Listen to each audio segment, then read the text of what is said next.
Ուղևորություն Եգիպտոս, Շարմ Շեխ, ծով արև ավազ, մի խոսքով խելահեղ հանգստյան օրեր ունեցա այնտեղ, այցելեցինք իրենց ավանդական կվադրացիկլներ քշելու վայրը,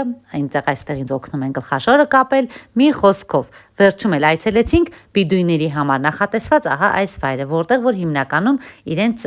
տղամարդիկ այստեղ իրենց հանգստյան ժամերն են անցկացնում, այս կինը ամբողջովին փակած դեմքով, միայն աչքերն էր բաց, ոչ մի բառ չէր խոսում, միայն ինձ ցույց էր տալի ինչպես պատրաստել իրենց ավանդական լոշիկը։ Դե ես էլ անմասն չմնացի, ինքս պատրաստեցի իմ լոշիկը։ Ճիշտ է, գիդը ասում էր, որ սա իրենց ավանդական լավաշն է, բայց դե խոմ գիտենք լավաշը որն է։